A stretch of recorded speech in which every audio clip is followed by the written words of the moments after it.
With us now. Apologies for the loss in transmission there. We're out of the country and the internet is not extremely reliable here, so if we dip in and out throughout the day, I do apologise. You haven't really missed too much. First over was bowled by Chris Dixon. It went for 4 runs altogether. Shout for a caught behind for the very first ball, turned down, and then a couple of little runs during the over. So we'll do our best to stay with you through the day, obviously. We've got Kish Nadsan bowling the first over from the, well, we'll name the ends as we go.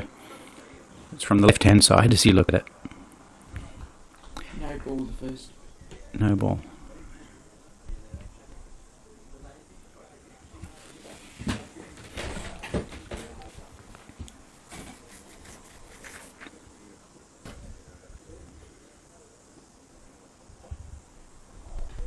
Ooh, Jason Grobler having a big swing at that one. Didn't need to, it was a wide.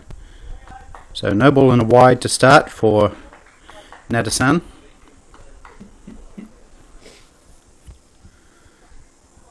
Jason Grobler is quite an attacking player. He scored 89 yesterday for New Zealand A, batting down at 6 or 7, off about 75 balls.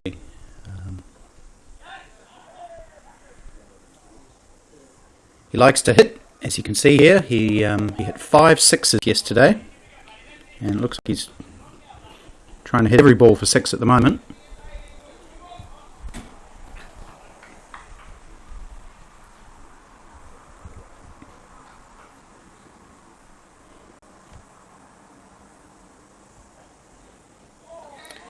Not with much success. I'm not sure he's actually hit a ball this over. He's swung pretty hard at every single one, but we've had a no ball, a wide, swing and a miss, and then another swing and a miss.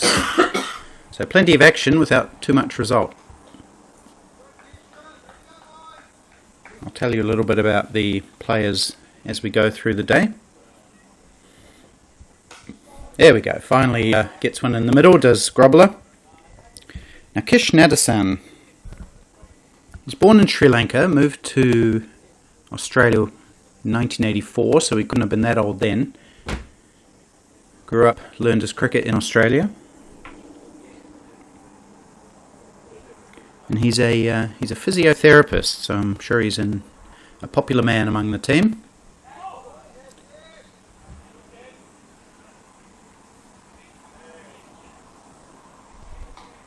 He's played for the New South Wales under-17s and played a lot of first grade Shires cricket. Now I'm still a little bit unclear how Sydney club cricket works. They have grade cricket and Shires cricket, so I'm not sure what first grade Shires is, but whatever it is, he's got enough pedigree to beat the bat of Jason Grobler pretty easily, as he's done several times this over. So he actually holds the record for wickets in a season, which I believe is for first grade Shires. 73 wickets, not sure what year that was. 73 wickets he took at 10.58. That's Kish Nadasan who's bowling now.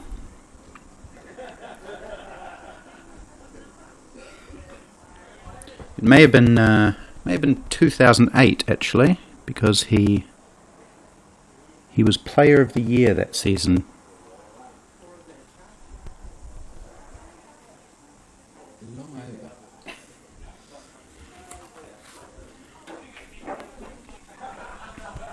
Just struggling with his front foot a wee bit. It's the second no ball of the over.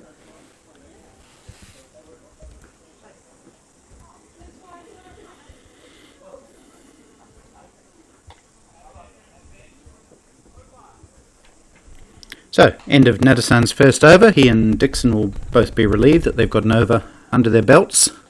7 without loss after 2.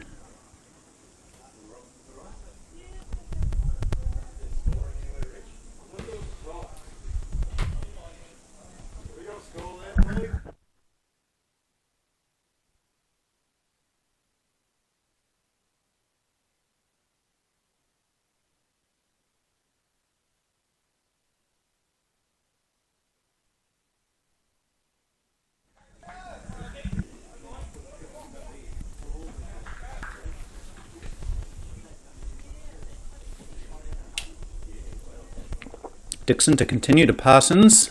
Goes for the pull. It's down the leg side, and as per the rules at this level of cricket, anything down the leg side is deemed a wide.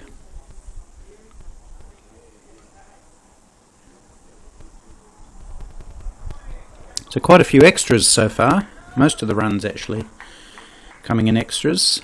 5 out of the 8 scored so far.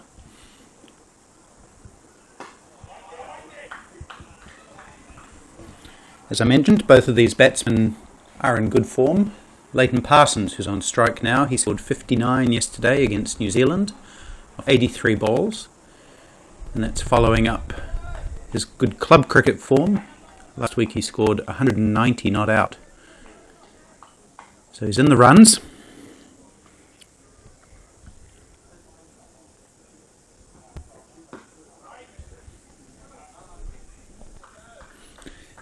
And Jason Grobler, as I mentioned, scored 89 yesterday against New Zealand, batting down the order.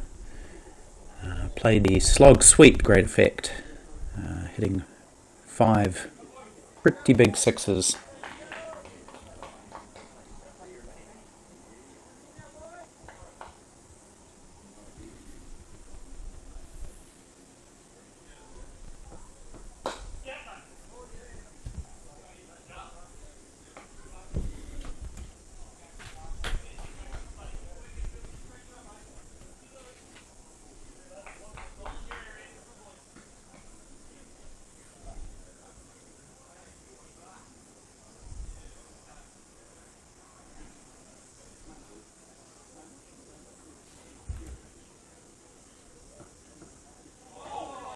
Beaten outside the off stump is Parsons. Good bowling from Chris Dixon.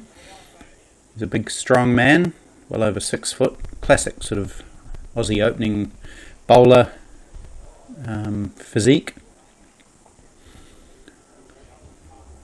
What can I tell you about Chris Dixon? He did well at the Australian National Tournament.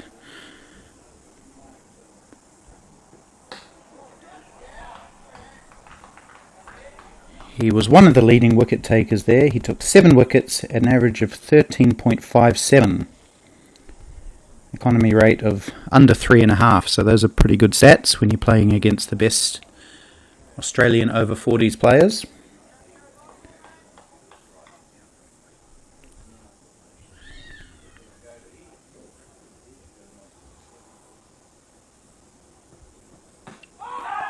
And he's had Parsons in a little bit of trouble so far in these first couple of overs. Parsons hasn't really dominated in any shot that he's played so far. But he has survived, and he's survived Chris Dixon's second over. That was that a maiden over, Anne? There was a wide the first It was a wide, okay.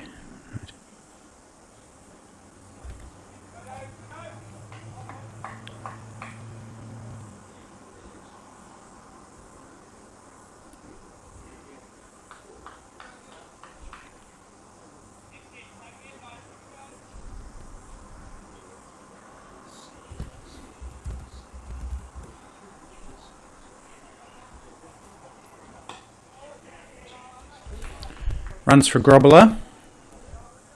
Down to third man. The outfield doesn't look particularly fast yet. It may get better as the day goes on. Grobler gets 2 for that.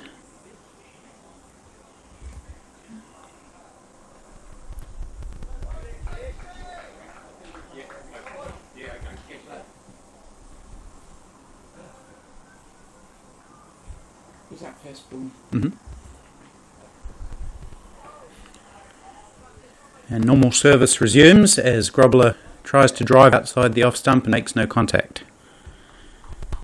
So both batsmen unconvincing so far. That could just be some good bowling. Most likely that's a big contributor.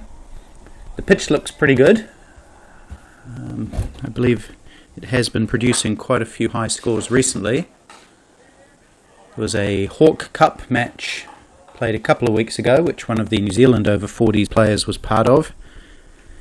And his team batted first and scored 123 all out. But then the other team, the home team, scored over 500. So it could be a case of some early juice in the wicket. We'll see.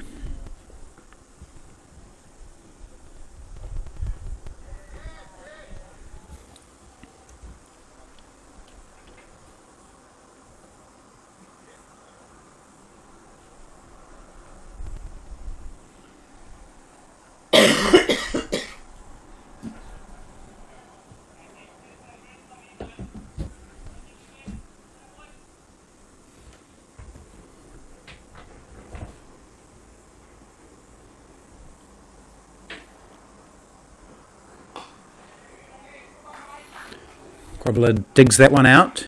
Another good delivery from Nadasan. Where we're sitting, we're pretty much square on to the wicket, so we can't really see what the bowlers are doing. The angle that you'll be watching is slightly better, probably from cow corner-ish, as Jason Grobler would see it. He slashed at that one. This will test the outfield. I think it's going to run away for the first 4 of the day. It is. The rope is somewhat inside the fence, probably about 15-20 metres away from the fence, but that one easily makes it down to the boundary for the first 4 of the day to end Kish Nadasan's second over. 2 wides, isn't it? Oh, 2 wides in fact, so I apologise.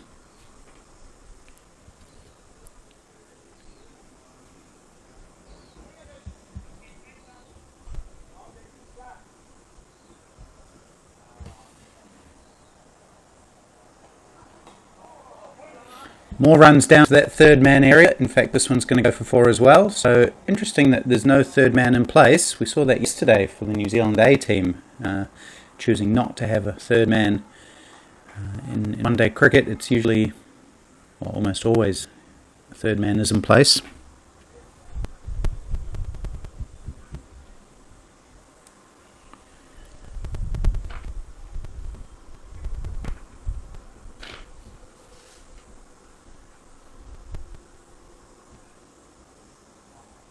And now one is being put in. The man from fine leg is coming across. So now there's no fine leg.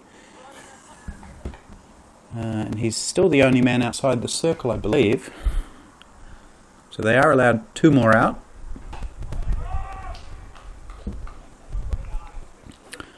Okay, so that does end the 4th over. Now, Anne, have I missed a couple of wides in that over?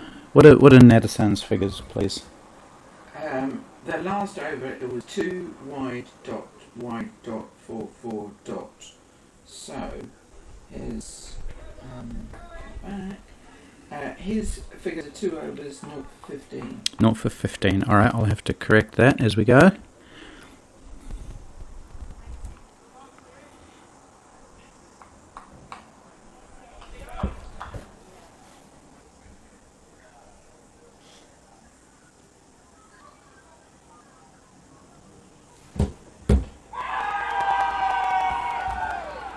Big shout for LBW against Leighton Parsons from Chris Dixon, who ends up right next to the batter. Maybe gives him a couple of choice Australianisms to suggest that maybe he should have walked for that LBW, but the umpire said not out. Parsons trying to push it into the onside, making no contact. So a challenging spell this so far from Chris Dixon to Leighton Parsons. He's got off strike now with a single down to fine leg, and this may well be the first time that the batsmen have, well, first time for a while that Grobler's been down this end.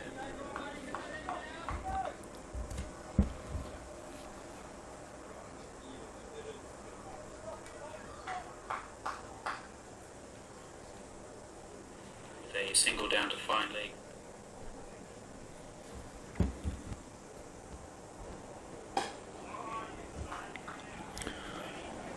Grobler solidly in behind that delivery.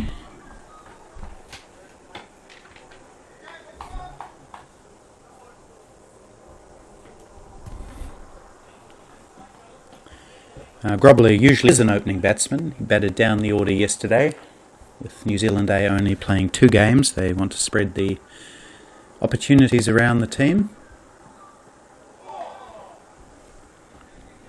Big swing, no ding on that occasion. Just a little bit more about Chris Dixon.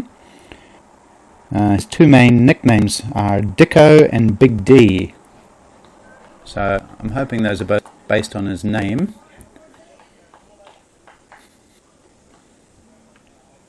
He hails from Lake Macquarie. Beautiful part of Australia, that.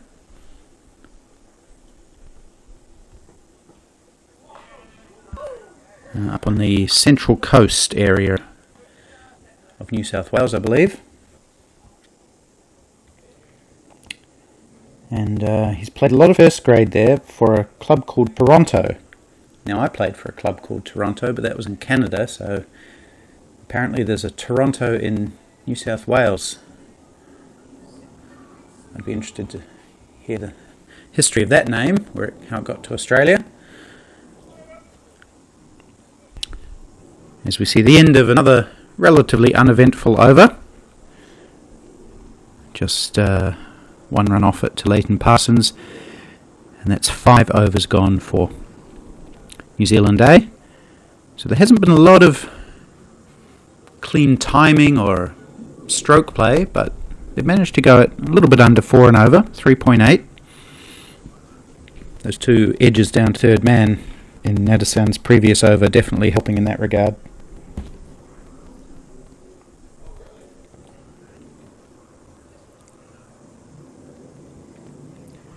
Nadesan, known for his economy as a bowler at the national tournament. He took 3 wickets at an average of 22, but his economy rate was under 2.5 and over.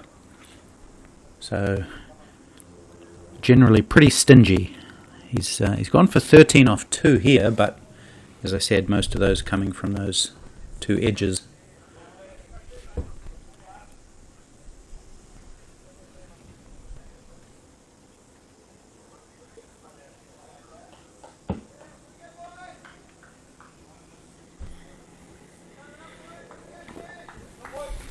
So I hope we do have some people over in Australia watching, listening.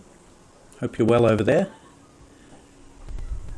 If you are watching, feel free to leave a comment in the YouTube comments section. It's always nice to hear from people, find out where they are. Maybe some well wishes to players in the game. And of course, I'm sure you all know that we've got the 3 Over-40s internationals coming up tomorrow, Thursday and Friday.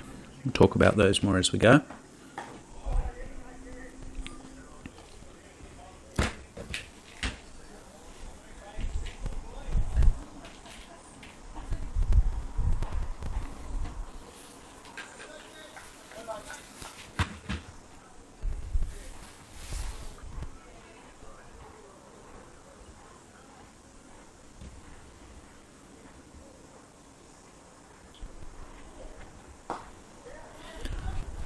Runs for Leighton Parsons as he slaps it away behind point for 4 runs. So the first shot of authority from Leighton Parsons this morning. Just waiting on that ball, and it wasn't a full-blooded cut. It was more of a backward squared drive, if there's such a thing. But he timed it well enough, used the pace, helped himself to 4 runs.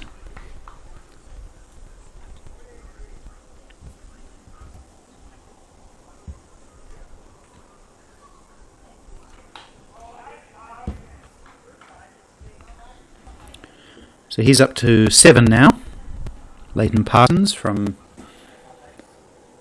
the Hamilton area in the central North Island.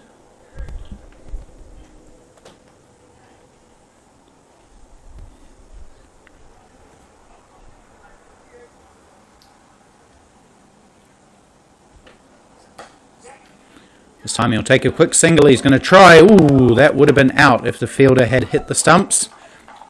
It was hit straight to him, and he had a very good opportunity.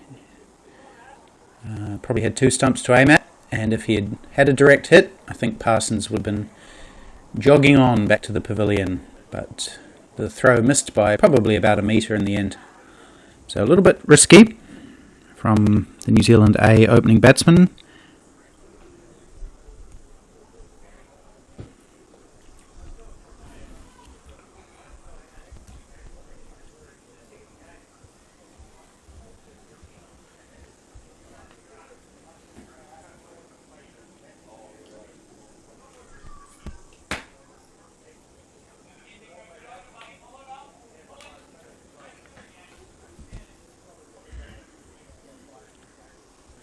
Here's Dixon again, continuing. Nice looking drive from Leighton Parsons, a bit more confident now as he's faced 19 deliveries. Getting used to the pace of the wicket, pace of the bowlers. Hit a boundary in the last over, so the confidence will be growing a little bit.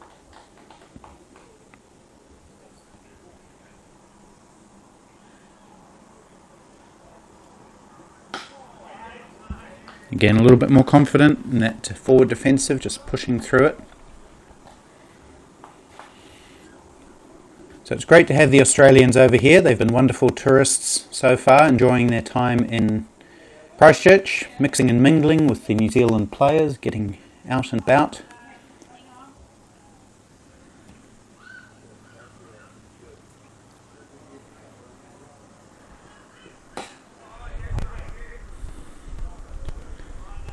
Lots of supporters with the Australian side actually. I believe their touring party, if you include the wives and partners and kids, is up in the mid-30s. So more supporters than players. And of course the two support staff, Suter, the manager, and Suter Siva, that is, and Sterling Hammond, of course, the great man. The father of veterans cricket, as I like to call him. Never too far away from any big veterans cricket event, Sterling.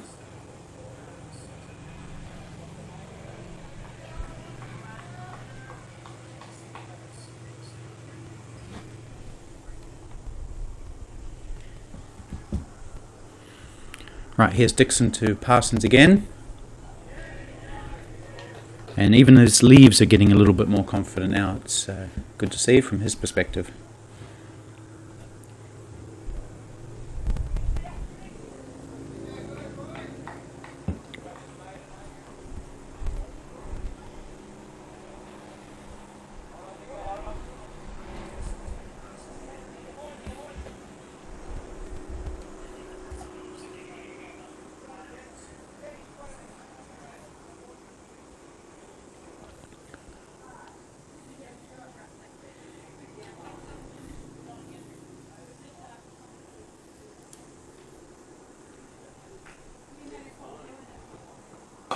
Cut away by Parsons, but there is a boundary rider at deep point, so it'll just be one.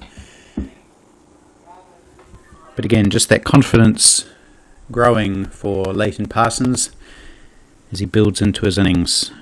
Single to finish the over, 27 without loss after 7.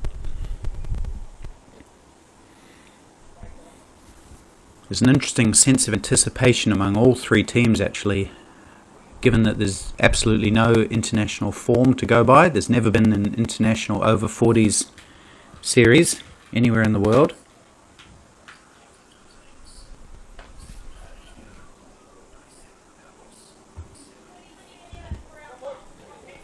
So, despite everyone having played in their own respective national tournaments, nobody really knows what the other teams will be like, or how good they are compared with their counterparts elsewhere.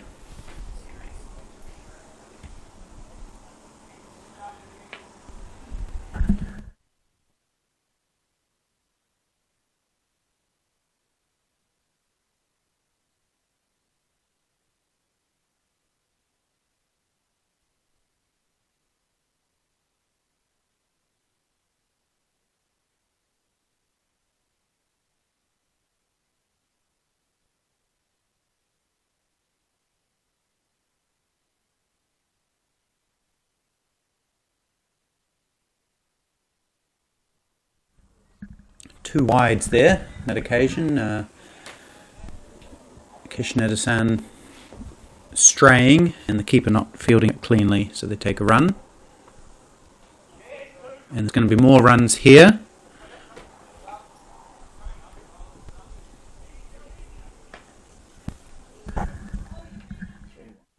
So that's 3 wides now.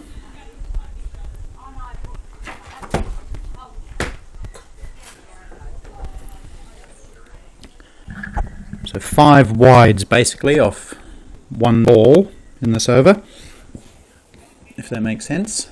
And Nadasan just struggling a little bit with his compass. And these are valuable runs for New Zealand, given that they're not given that they're not really striking the ball hard. But now they are. That's a good, confident shot down the ground by Jason Grobler.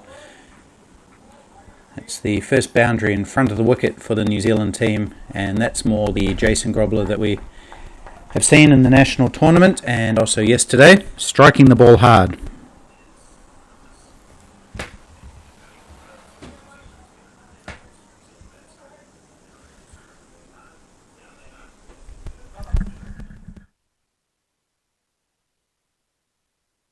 But it sounds really close. More runs for Grobler down the ground on the offside this time. This is going to go for another boundary. So consecutive 4s for Jason Grobler, the big New Zealand A opening batsman. And he's growing in confidence as well. This is an expensive over for Nadasan. 8, 11, 13. And he's only bowled 3 legitimate deliveries.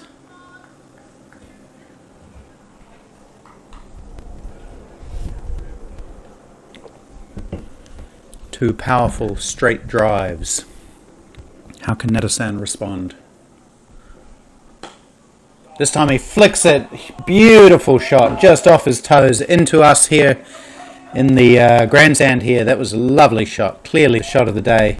Picked it up off his toes and it thudded into the grandstand here at Main Power Oval. So it doesn't matter where the rope is when you're hitting it into the stand. Sensational shot. Well played, sir.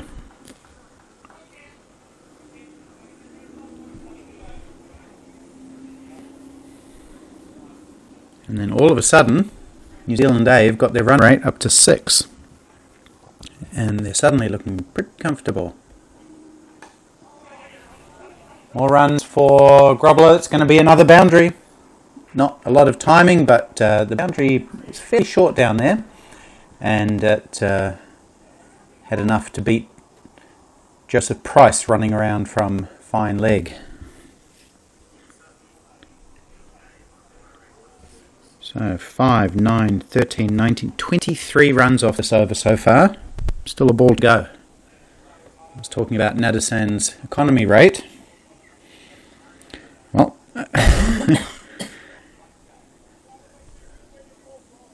okay, so a man is being moved out to where that ball just went. So a little bit of ball chasing going on.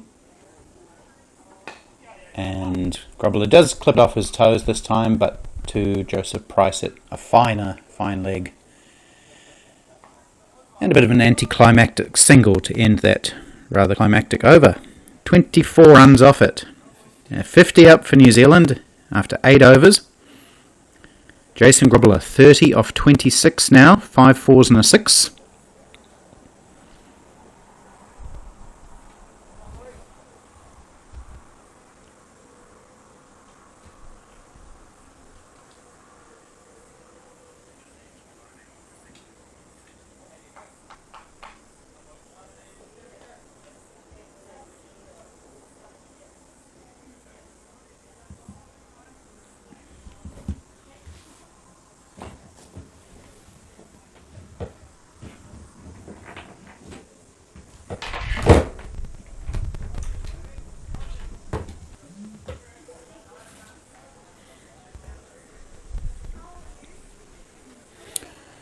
So, it's going to be Dixon to continue. He's bowled 4 overs for 6, which is quite a contrast to Nadasan's 4 overs for 44.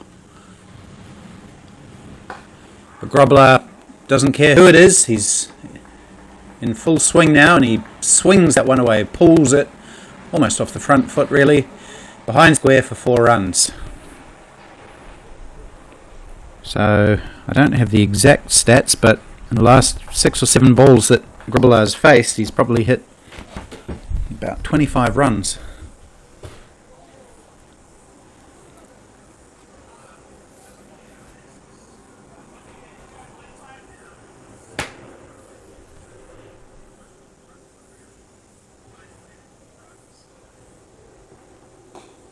It's a good delivery though, and it's dug out by Grobler. Tall man, Jason Grobler, probably 6'3".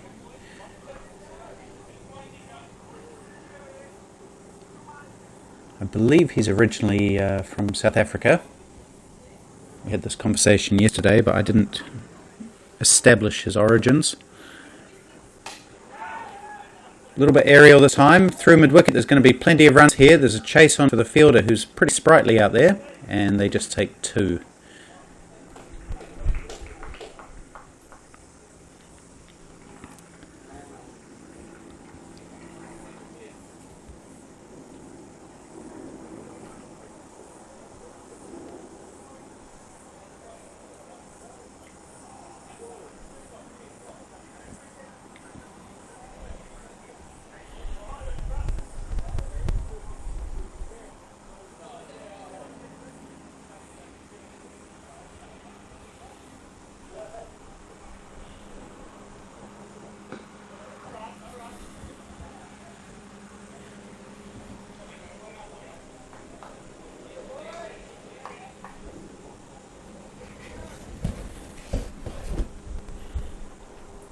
Beautiful sunny day here in Rangiora. Summer has returned. It seemed to disappear for a little while across New Zealand, but it's made a comeback. And Jason Grobler's made a good comeback, and he's just taken a couple of steps down the wicket, Matthew Hayden style, and after a little bit of indecision, ended up taking a run into mid-wicket. So it'll be nice and pleasant out there for the fielders. It's warm, but it's not overbearingly hot. There's a bit of a breeze, which is fluttering the papers here in the commentary/scoring box, and no cloud to speak of really.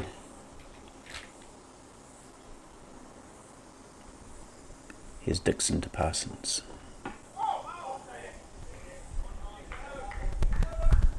And that's the end of the over.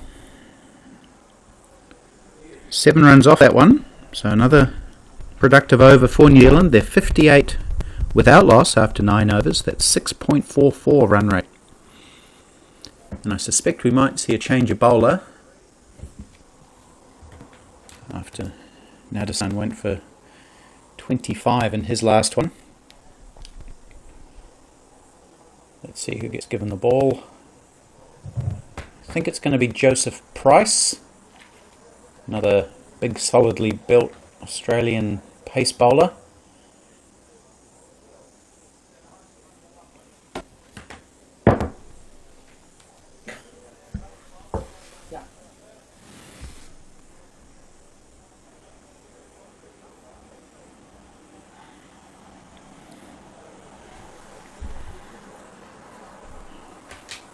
Yeah, so Joseph Price, or Joey, he's an all-rounder. Took 6 wickets at the Australian National Championships at an average of 16. He's another one from New South Wales. I think all 3 bowlers are from, or that we've seen so far, have been from New South Wales. Now here's a description for you. He's known as the Cameron Green of the Australian over-40s side. I assume that's a reference to his all-round ability, because he's tall, but he's not 6'8". But I believe he is quite a productive run scorer as well. Didn't get a lot of opportunities at the national champs. Scored 58 runs for twice out, but did well with the ball. He'll be bowling to Leighton Parsons. No, Jason Grobler, in fact, who greets him with another smash down the ground for 4.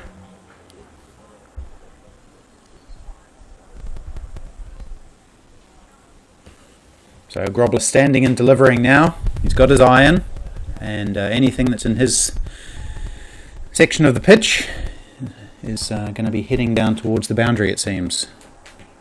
There's no respect shown to the Cameron Green of the Australian Over-40s side by Jason Grobler.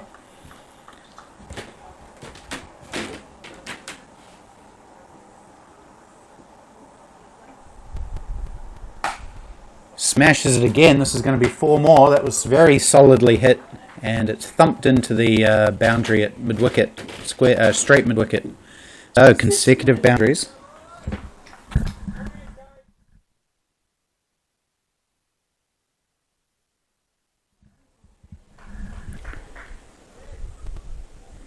So I'm sure Joseph Price, when he was dreaming of his debut for the Australian Over-40s, wasn't imagining that his first 2 balls would be disdainfully smashed into boundary for 4. Make it 3 in a row as Grobler goes offside this time. This is going to go to the boundary as well. So, Joseph Price, welcome to New Zealand, 4-4-4. And Jason Grobler, what's he up to now? 49. Right?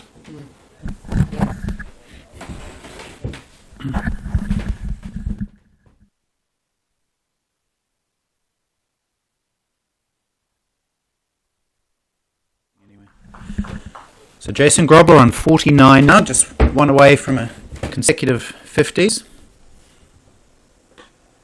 He's going to get it here as he flicks it down to fine leg for a single.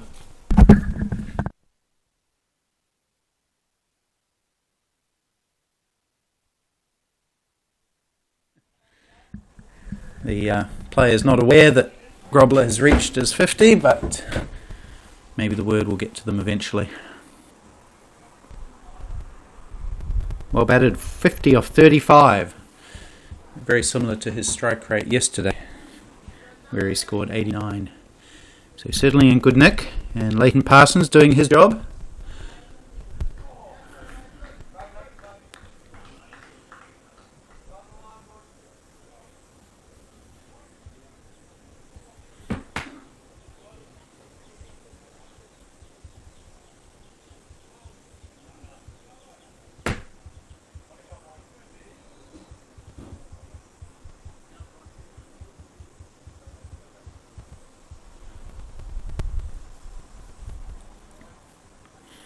So this over, Joseph Price is first for Australia, 4-4-4 first deliveries.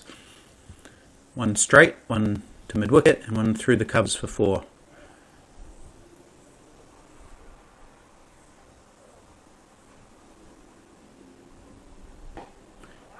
And Leighton Parsons will get a run now as he does a nice little down-up that bounces over the head of the fielder, and he takes a single, which will give Jason Grobler 1 ball to face, I think.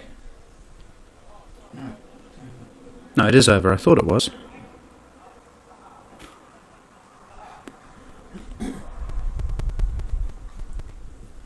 So, 10 overs gone, 72 without loss. Pretty entertaining. The Australians definitely started off on top. The first couple of overs were very much in favour of Australia.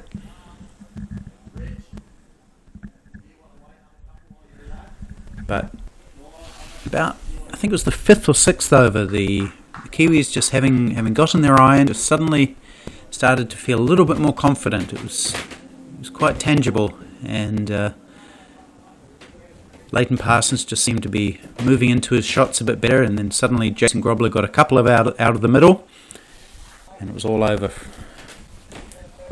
from there. So he's rocketed along to 50 from 32 with 9 fours and a 6. And I think we're going to see another bowling change. This looks like my friend Scott, who I was talking to the other day. What's his last name? Scott Jarvis. Pretty sure this is Scott Jarvis, the bearded player.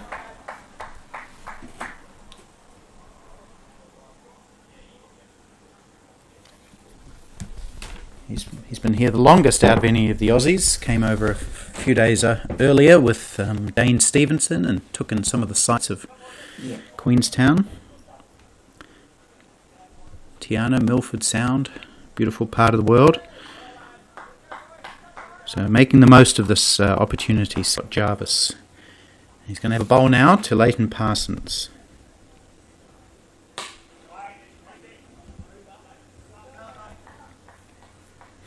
So he's yet another player from the central coast of New South Wales.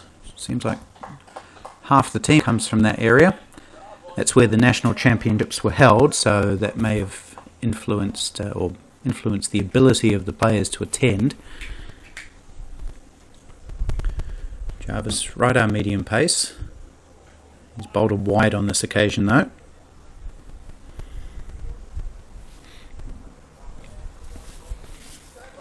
So he did pretty well at the national tournament in Australia in his home area, home grounds. He took 3 wickets at 8.67. So that's a pretty good return.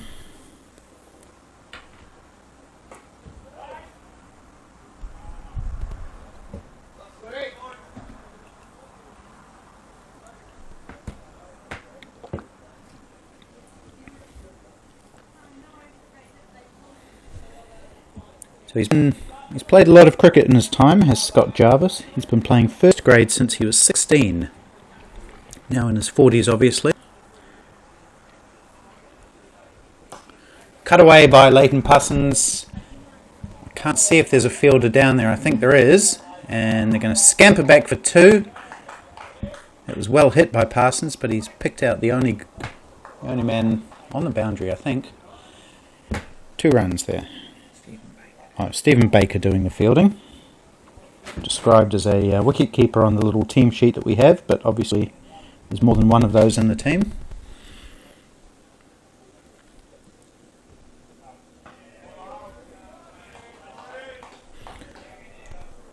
And just finishing off on Scott Jarvis, he's also played in the Surrey Premier League in England, obviously. I'm not sure if he was living over there at the time or if he was travelling back and forth as an Aussie pro, but good standard of cricket over there, of course. Good pace there, but firing it down the leg side and called wide. Looked like he put a little bit more effort into that ball.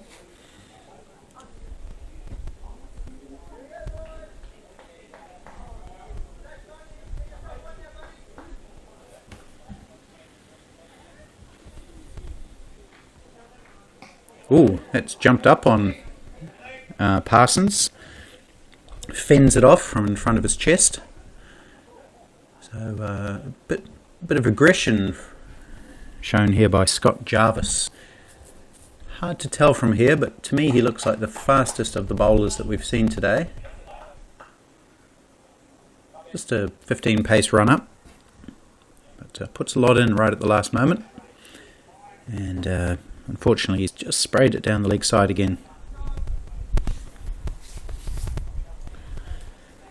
So this, of course, is the first hit out for the Aussie side. And they may be just brushing off some of the cobwebs. Some of them may not have bowled for a little while.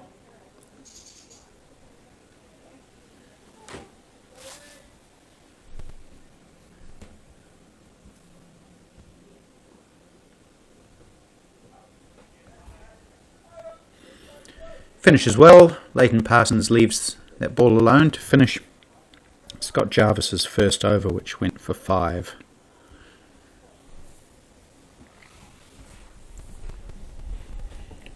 I believe the New Zealand team will be coming down around lunchtime today to check in on the progress of this match. Tomorrow we have New Zealand playing against Australia here at Main Power Oval. So that'll be a ripper of contest. Trans-Tasman rivalry at its best.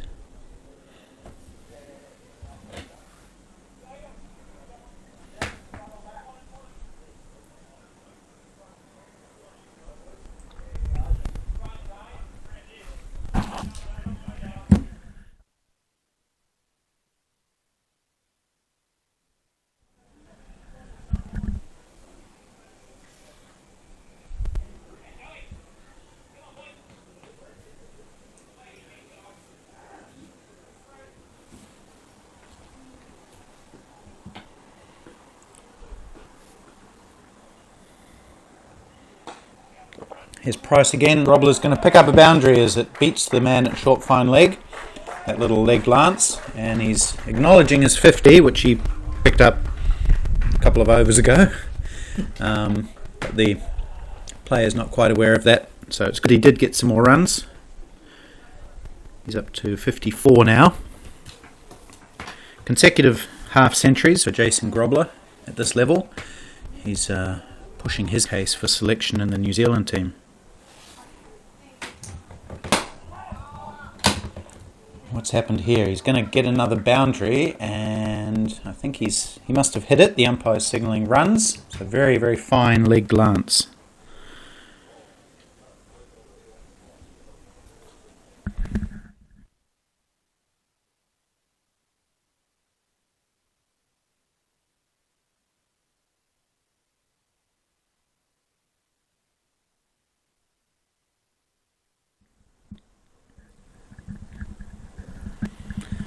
So Jason Grobler continuing on his merry way. 11 boundaries and a 6 he's hit. That's 50 of his 58 runs have come in boundaries.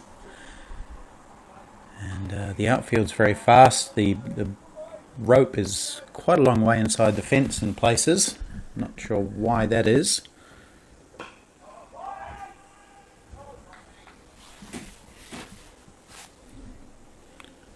I wonder if we might be able to get it pushed out a little bit for tomorrow's match, because it is a beautiful big oval here at Main Power in Rangiora. Might as well use it. There's enough small grounds in New Zealand as it is. Swing and a miss from Grobler. We saw that a lot early from him. He was struggling to get bat on ball in the first couple of overs. Didn't stop him trying though, and they finally started to come off for him.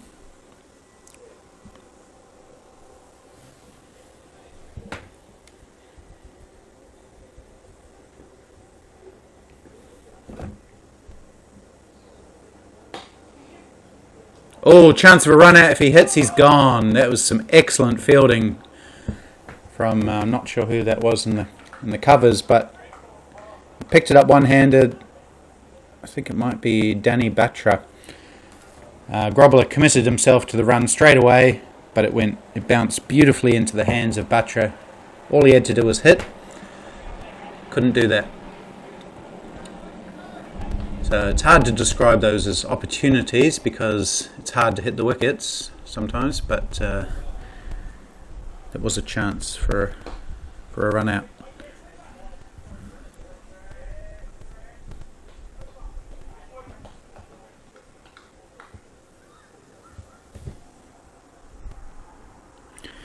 Runs continuing to flow for New Zealand. They're going at over 7 and over.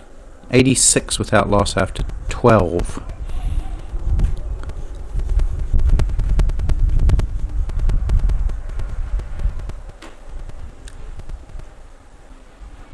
After 5 overs they were 19. So the last 7 overs have gone for over 60 runs.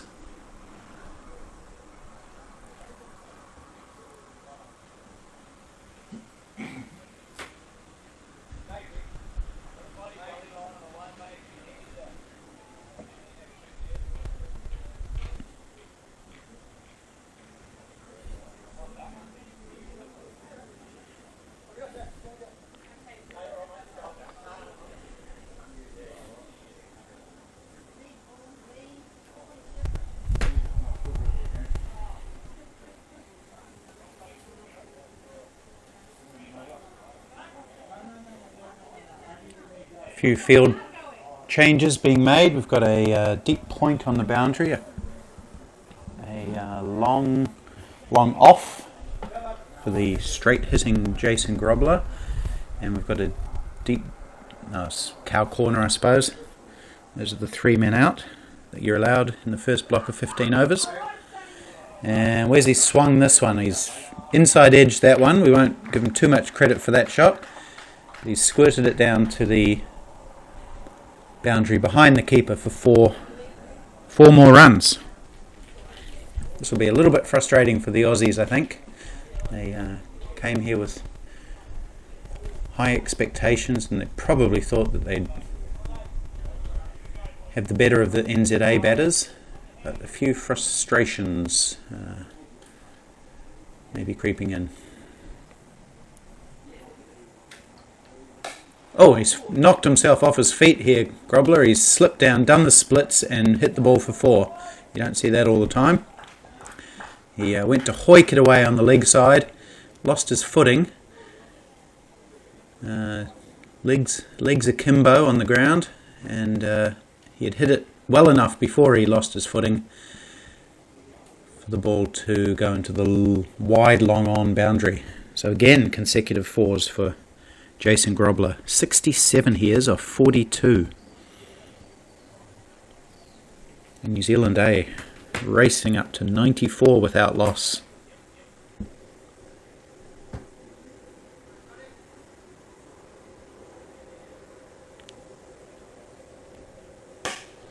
It's another 4. Beautiful shot, lofted over wide mid-off this time.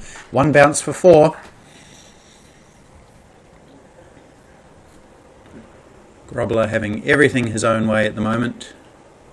Pretty much everything he tries comes off for him. Even when he makes a mistake, like running when he shouldn't, like he did in the last over, he gets away with it. Inside edges going for 4. Falling over, still hitting boundaries.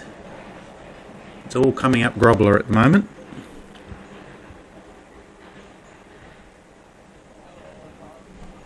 And now that's another wide.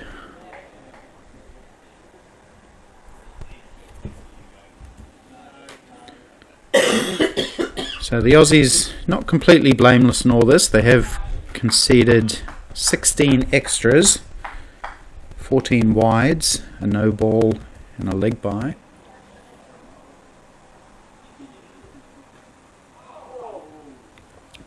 Grobler doesn't get away with it this time, tries to swing it away into the very vacant leg side, but just edges it into his own tummy. There's plenty of room there if he can get one away. There's no one between wide mid-wicket and short fine leg. A lot of gaps out here actually.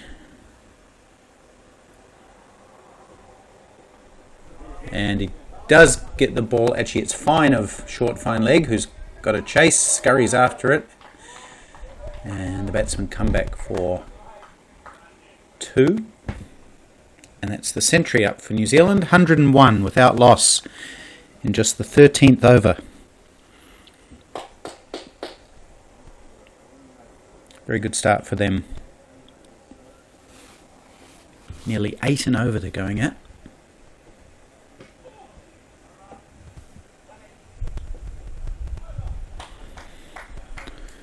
$13 gone, 2 more before drinks. Scott Jarvis, his 2 overs have gone for 20. Joseph Price, his 2 have gone for 23. So this combination bowling 4 overs for 43 runs. We saw Kish Nadesan bowl 4 overs on his own for 44 runs. The only economical bowler being Chris Dixon, who bowled 5 overs for 13 runs.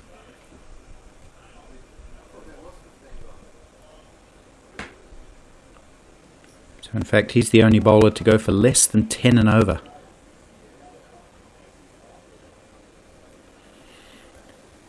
"14 members in the Australian touring party, all 14 being allowed to play in today's match, with the proviso that only 11 can bat.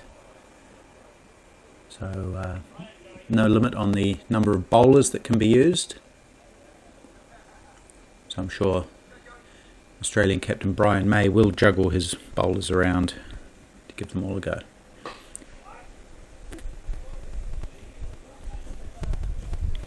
Just as New Zealand captain Peter Connell did yesterday.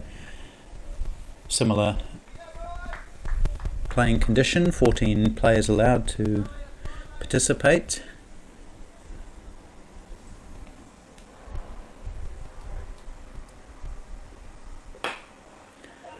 Parsons drives square but without much timing and not able to beat the field. Good fielding actually from the point fielder first of all, and then by, I think that was Stephen Baker, running in to collect the ball as it was returned to the bowler's end.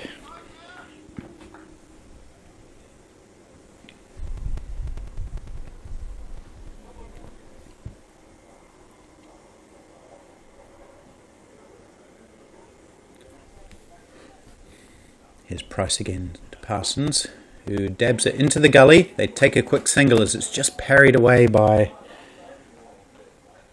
Trevor Irvine, fielding in the gully. And they take a single, and I'm sure that's all Leighton Parsons is aiming to do at the moment. Just give the strike to Jason Grobler, who is looking for boundaries primarily. He's hit 15 of them so far in his 73.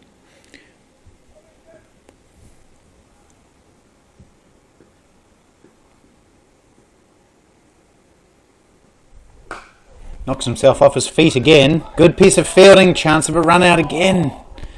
Goodness me, there's been some very good fielding today by the Australians. That was the skipper this time, Brian May. Just dropped the hand down, picked it up to the surprise of the batsman, I think, Jason Grobler, who was already off balance, having lost his footing. And if that ball had hit the stumps, I venture to say Grobler would have been on his way. And Parsons dabs that one down to third man.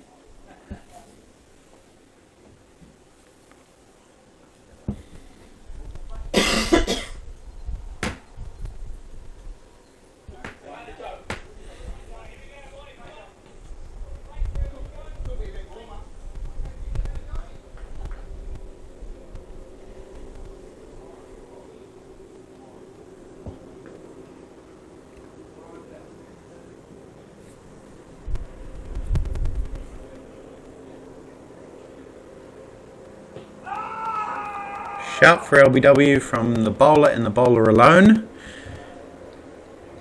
And given not out by umpire Dave Stuthridge. Henderson? Oh. Is it Stuthridge? Stuthridge is having a hip replacement.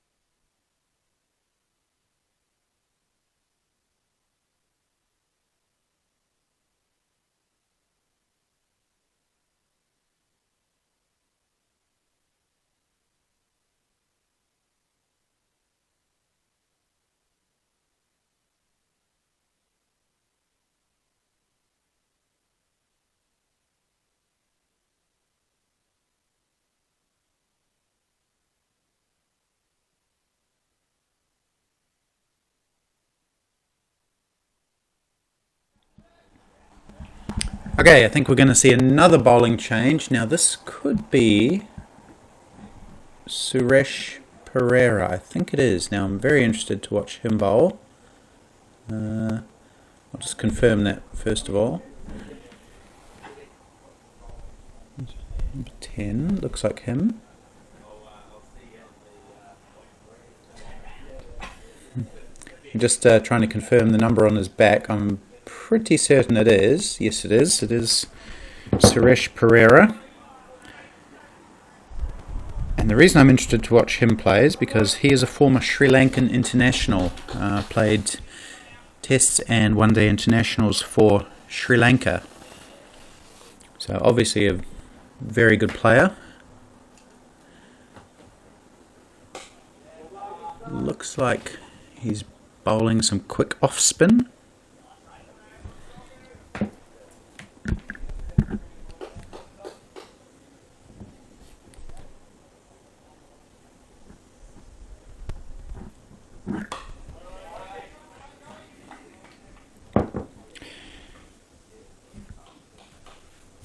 So he played 3 tests and 20 one-day internationals for Sri Lanka.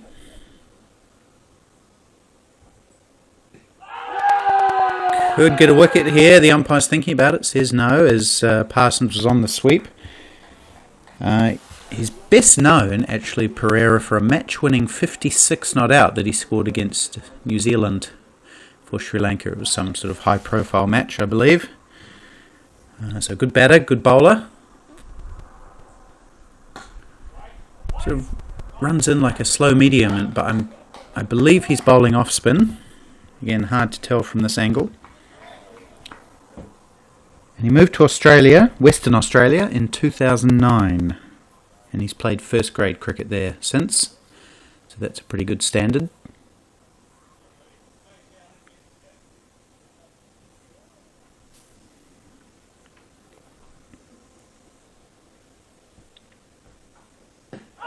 Parsons sweeps again. Another appeal for LBW, a little bit more demanding this time, but given not out. Batsman well down the wicket. Just a little bit more on Pereira. He scored more than 4,000 first class and list day runs and took more than 200 wickets at that level. So, very highly credentialed player. And now representing his adopted country of Australia. Field changes now. Deep mid wicket goes back. Long on goes back. And the point cover sweeper moves around for the last ball of the over, trying to protect what's been a good over so far. And they take a single. So good start for Pereira, stemming the tide a little bit. And that will be drinks. 15 overs gone, 105 without loss, a nice even 7 and over. So while the players take a drink, we'll take a little break too. See you back here in just a few moments.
Alright, just about to resume after drinks with New Zealand A in a very strong position.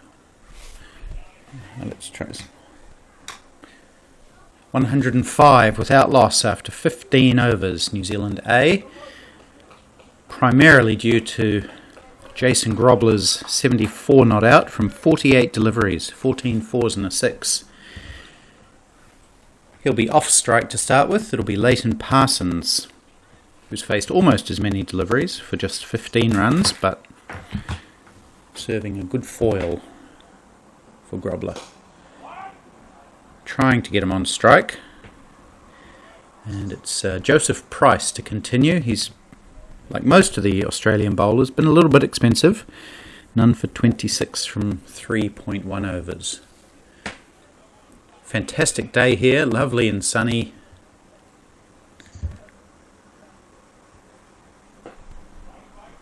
Still no run. Rangiora is about a half-hour drive from the centre of Christchurch. It's a little country town. Is that fair to say, Anne? It's getting bigger. Oh, okay. Well, it's lots of new estates built up. Right, okay, yep.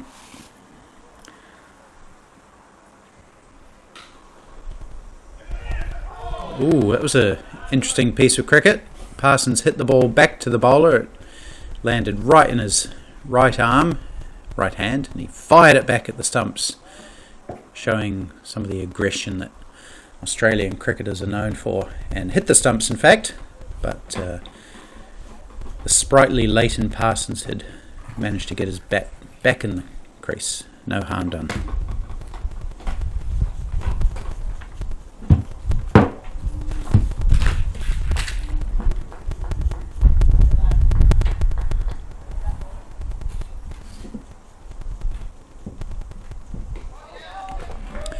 Parsons trying to get off strike. He keeps trying to dab the ball down to third man, but hasn't had any success yet in this over.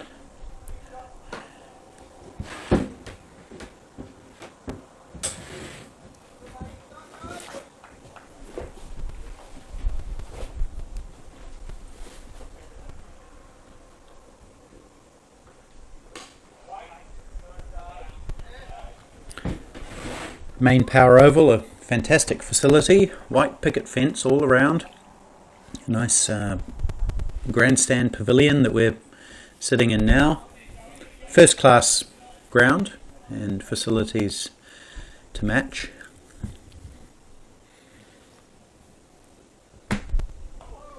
Tries to pull this ball, this time Parsons, but he doesn't need to. It's a wide.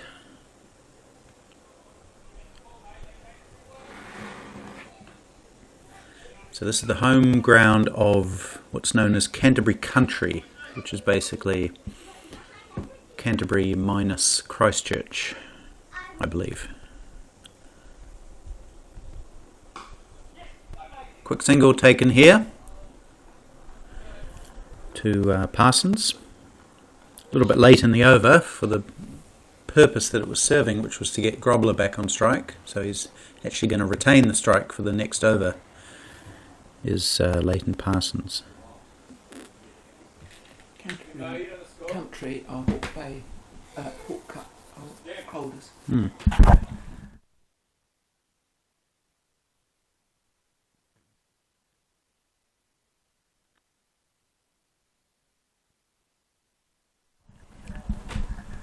Yes, so Canterbury Country, just been informed by Anne McLeod, our scorer, a proud Cantabrian, is that they are the holders of the Hawke Cup, which is the challenge trophy for minor associations within New Zealand. It's played on a challenge basis, so that the holders are challenged by the winners of the regional competitions, and if they get beaten, well, that other association becomes the champion.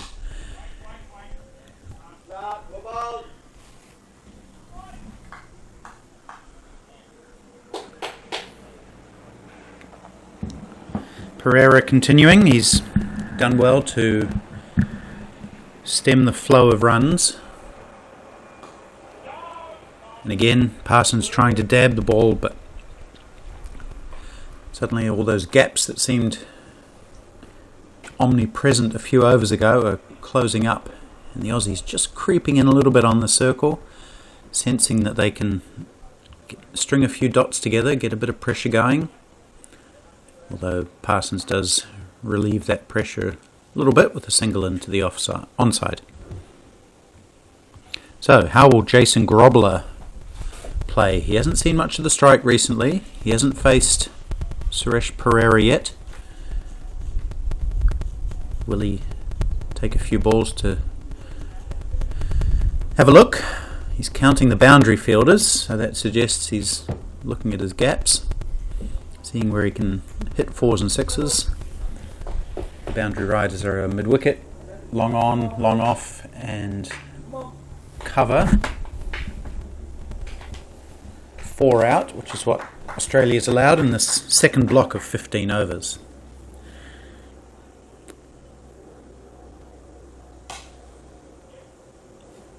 Grobler clunks the ball down the ground to long on, one of those aforementioned boundary fielders.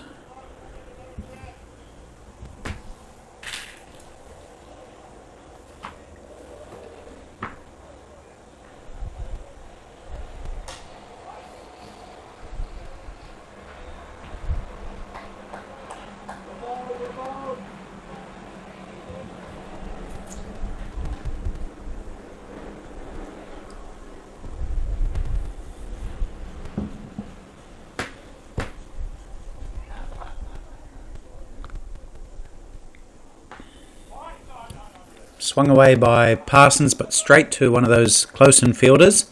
And again, Parsons can't add to his score. So another tight over from Suresh Pereira. Just 2 singles off it.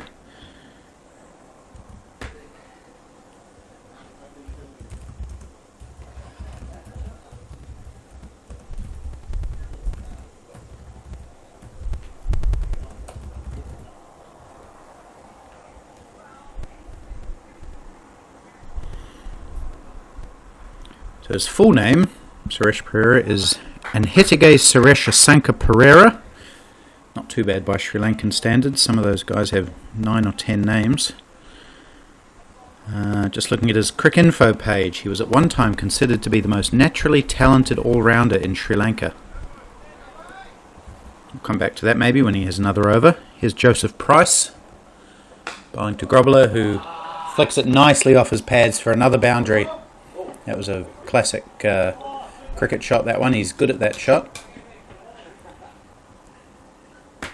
And it raced away between fine leg and square leg for 4. Another 4. He's up to 79. 15 boundaries and a 6. And it's really a big contrast between when Grobler's facing and when Parsons is facing. Swings again. He's going to get 4 more. I think he's gloved that. It was almost it was a short delivery, and he went to pull, and it didn't have the sound of a bat, so I think it might have come off his glove. Nevertheless, 4 runs takes him into the 80s.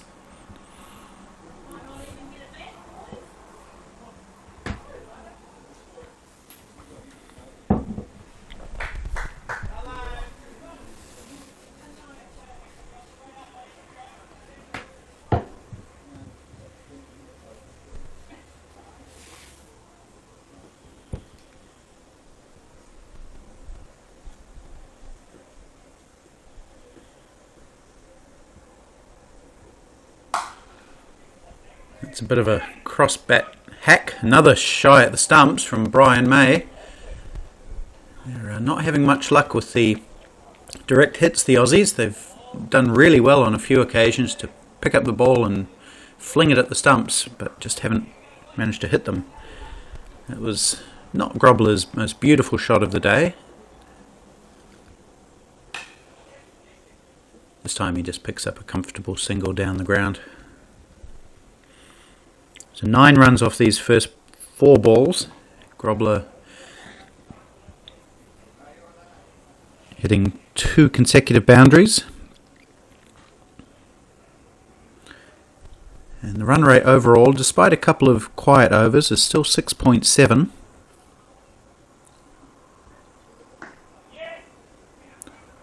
And Parsons will pick up what I think is going to be a leg bye. Yes, just coming off the thigh pad. But they all count towards the total, which is 119 at the moment.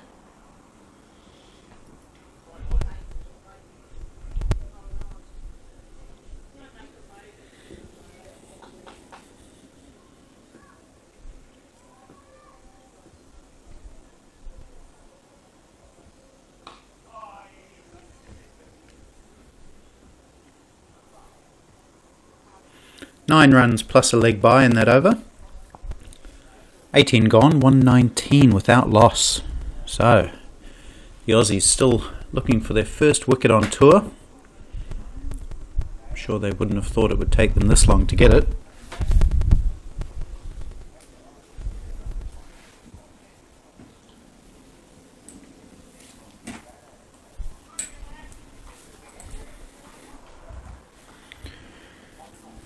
So Suresh Perera is described on Cricinfo as a right-arm medium fast bowler with a sideways-on whippy action that allowed him to swing the ball.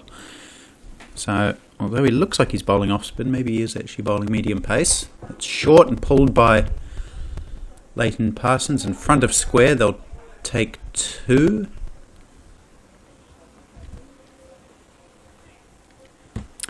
And Perera, his bio says his outstanding eye for a ball allowed him to score runs freely. So, it'll be interesting to watch him bat as well.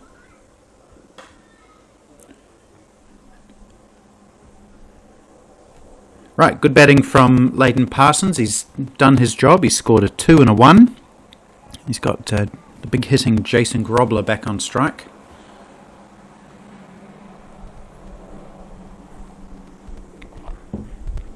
It'll be interesting to see what happens if Grobler is the first out.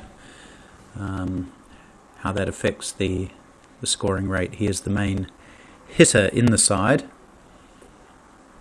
Most of the other batters in the top 6 are accumulators like Parsons. But we don't have to worry about that yet. He's hit that full toss out to deep mid-wicket for a single.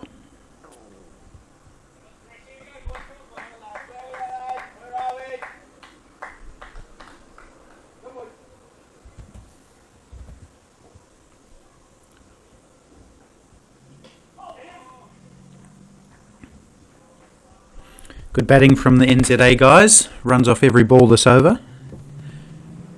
Realising perhaps that Perera is a bit more economical than the previous bowlers. They're respecting that and just trying to pick up 1s and 2s. Although having said that, I wouldn't put it past Grobler to have a whack at one of these deliveries.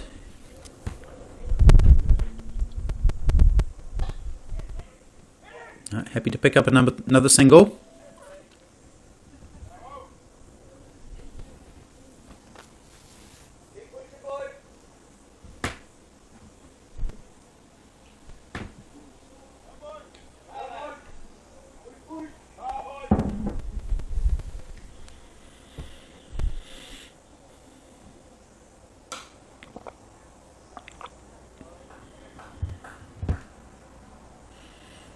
So runs off every ball in that over. 5 singles and a 2.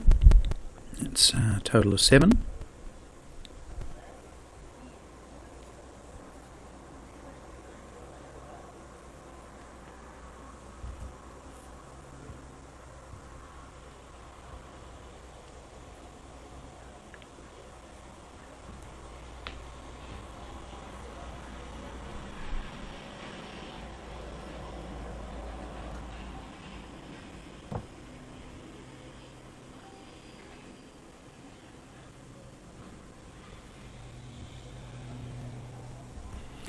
Alright, we've got a change of bowling. It's Scott Jarvis, who bowled already from the other end earlier. He's going to have his second spell from an end that we haven't named yet. And do you have any suggestions for the names? Do we have any landmarks over here to the left?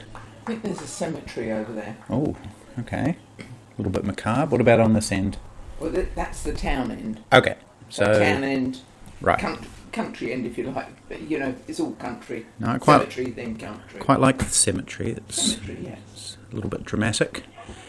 Oh, there's a big misunderstanding here. Big chance of a run out, and Grobler's out. Oh dear, that was a big, terrible mix-up.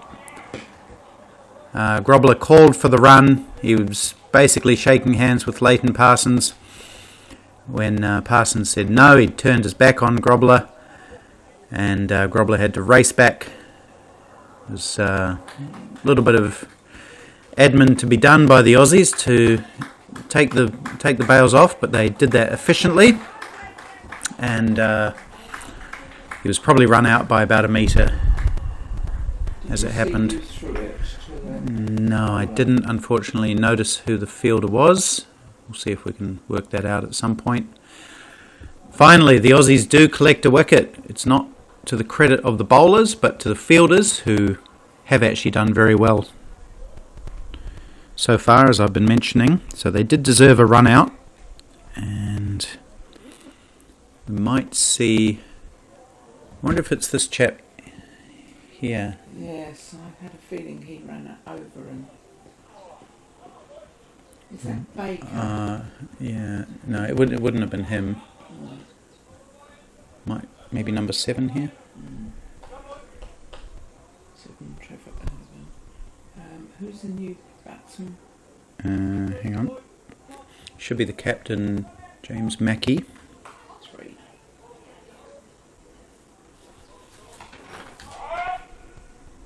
Yeah.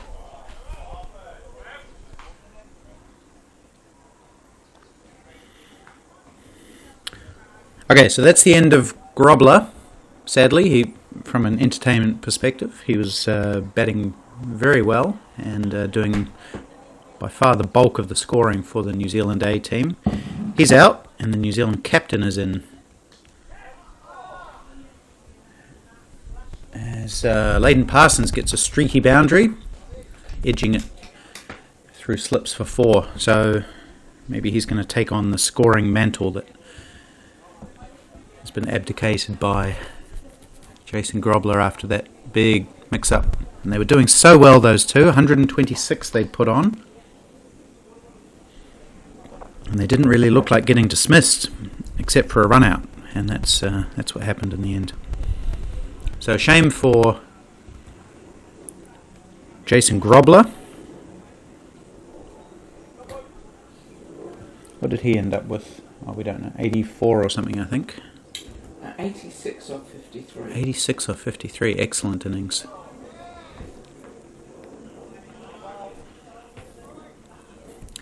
And that will boost the confidence of the Aussies, who have fought back well in the last 6 or 7 overs. Suresh Pereira has bowled well, 3 overs for 10, and then getting that run out will make them feel like they're back into this game.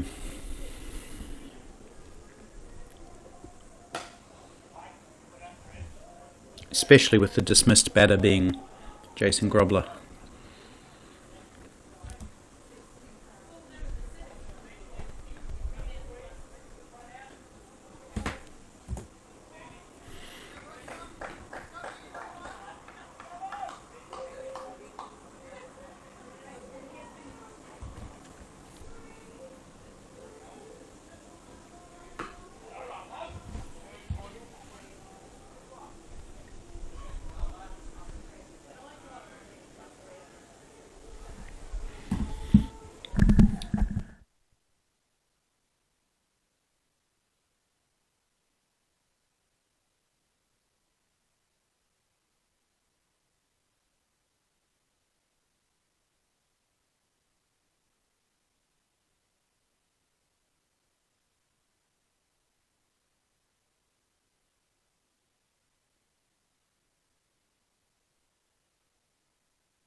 Okay, this is interesting. Suresh Pereira had bowled very well, as I've mentioned, but it looks like he's being replaced.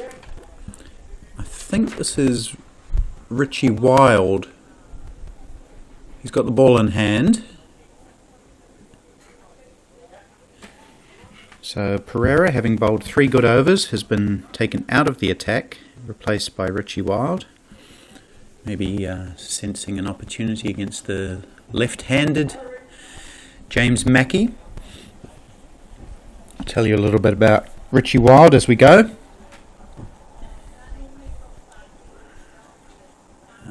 English origin is Wild. So, new bowler to new batsman. Bowls a bit of off-spin. Starts with a long hop, which has been whacked away by James Mackey for 4. So his first ball was a very gentle one to receive, and he's just pulled it, not with a huge amount of power, but enough placement to reach the boundary. And he's off the mark with a 4. So not a great start by Richie Wild.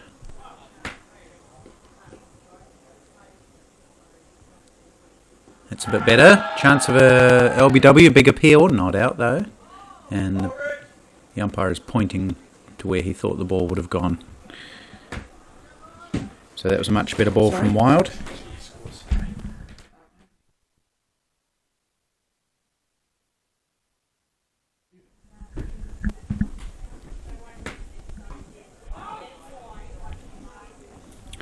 So Richie Wild, as I mentioned, originally well, I guess he still is an Englishman, but originally from England. Played for Nottinghamshire's second 11, pretty good standard. Didn't quite crack the first team. Mackey on the sweep again, doesn't make contact. And has played indoor cricket for England. So, obviously a talented cricketer. Moved to Australia. He's played 20 seasons now for Mildura. Now, I don't know exactly where that is. I think it's in New South Wales. Yes.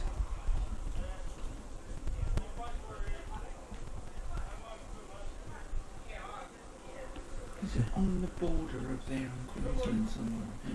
Could be up near the Queensland border, yep. Strong shot by James Mackey over the top. One bounce just about 2 metres inside the boundary. 4 runs. So James Mackey doing the right thing here, trying to continue the momentum that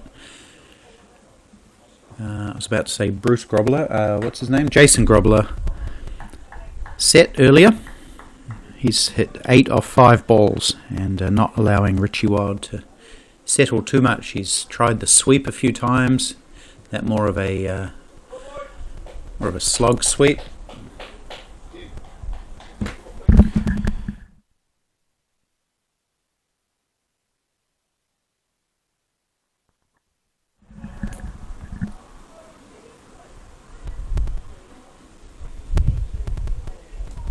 Okay, end of Richie Wild's first over.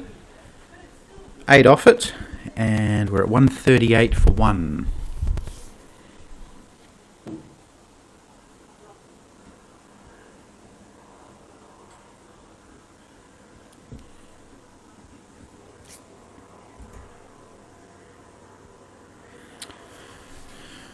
So the man out, Jason Grobler from Auckland. He scored 86 off 53 balls, 16 fours and a 6. And I think we've found Jason. Oops, here we go. Sorry, there's a bit of action here. We'll come back to that in a moment. Parsons hitting through the covers, out towards the boundary, fielded just inside, but they're scampering through. Good athleticism from these two. And they take 3. Yeah, Jason Grobler, we've found his weakness. He gets out in the 80s. So yesterday he scored... Well, actually he doesn't get out all the time. He scored 89 not out yesterday. Mildura's in Victoria. Ah, okay. Just Mildura. Apologies to all the Mildurans out there. Mildura is in Victoria. Who knew?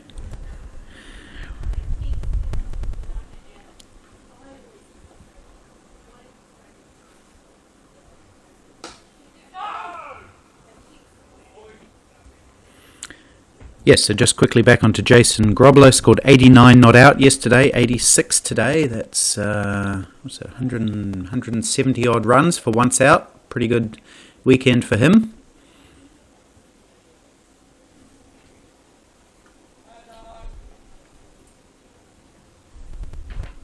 And he's the only wicket that the Aussies have taken so far.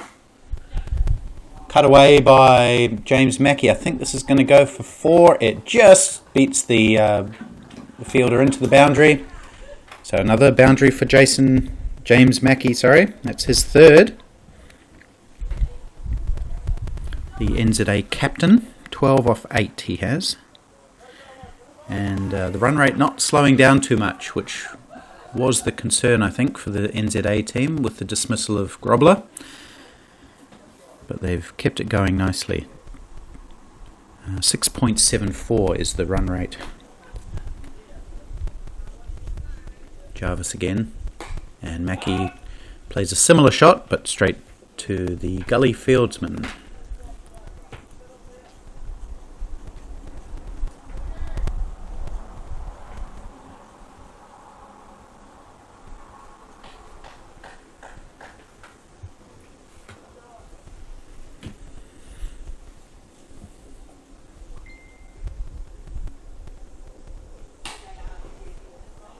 Ooh, flashing off drive from James Mackey to no effect. The ball rebounds off the bowler back to Mackey himself, who picks it up and tosses it back to the bowler. And dot ball is the end result. So we're coming up to the halfway point of this innings. 45 overs, of course, these over-40s matches. And we're nearly at the end of the 22nd. 145 is the score. Mackey again with an aggressive shot to end the 22nd over. So perhaps a score of 300 on the cards. We did say that yesterday after New Zealand got off to a rollicking start and they ended up just squeaking past 300. It does seem that the ball gets a little bit softer in the second half of the innings. Run scoring can get harder, but who knows?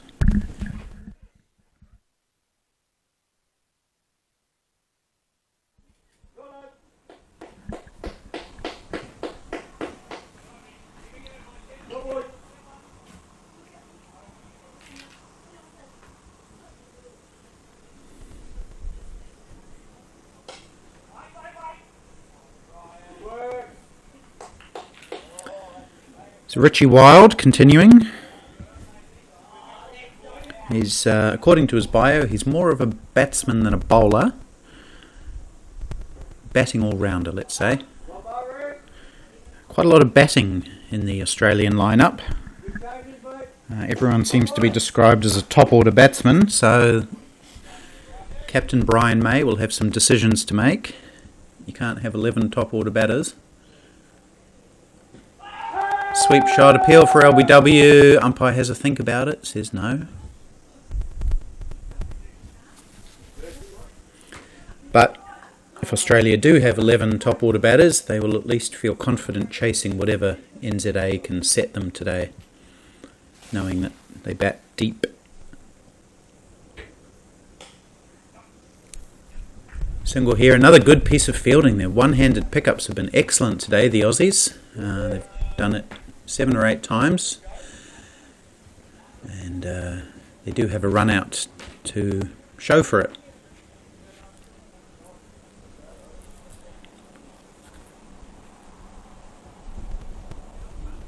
I think that's Brian May again. He's been very good in the field.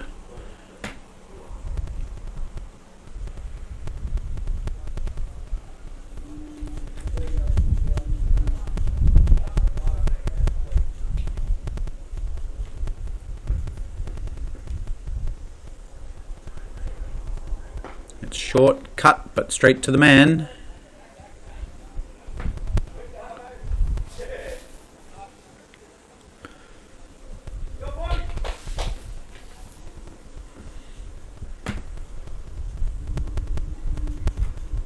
Oh, reverse sweep and he's bowled. That was a little bit maybe of an unnecessary shot. I know it's played a lot these days, but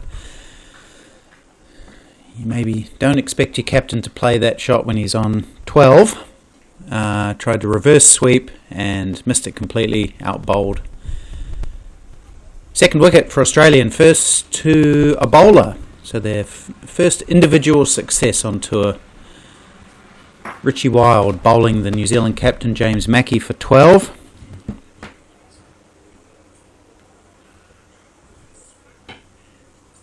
And New Zealand 146 for 2 now.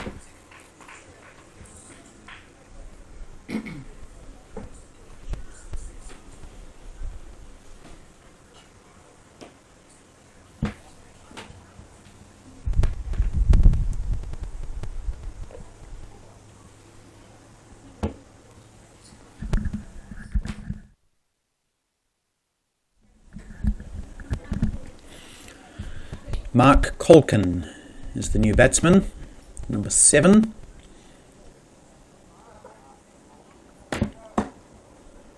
Solidly built player, loves to give the ball a tap.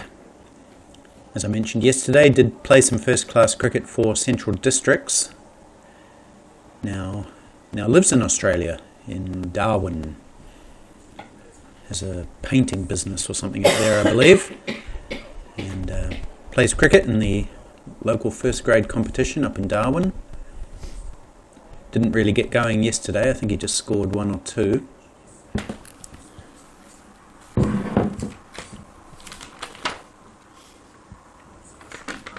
Scored 76 runs at the New Zealand IPT. That's our national champs over here. At an average of 25.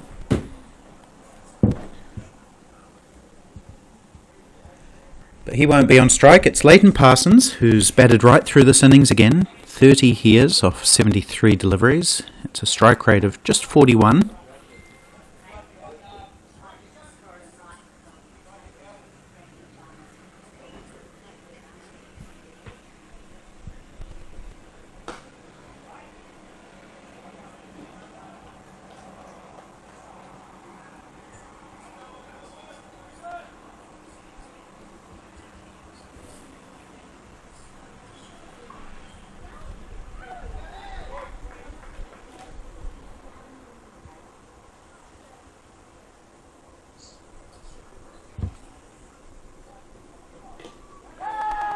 This one's popped up on the offside, cries of catch or something to that effect, but no one really close enough to try catching it, and Leighton Parsons picks up another single.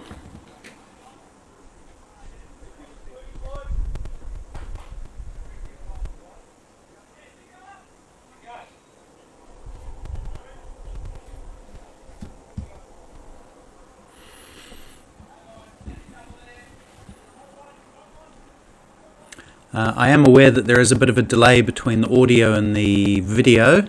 Thank you to Anthony Telfer for pointing that out. It's as Mark Colkin has a little bit of trouble with his first delivery. It's actually a hardware issue. It's the microphone connected to the laptop. To solve it, I need some sort of HDMI connection, which means I have to be sitting right next to the camera, so it just all becomes a little bit complicated. It's to do with the Pitch Vision software, so I do apologise for that delay, as Colkin smashes that one into the covers. I apologise for the delay between the audio and the visual, but there's not too much I can do about it at the moment, I'm afraid, without purchasing a 150 metre HDMI cable, which I'm not able to do at the moment. So please bear with us.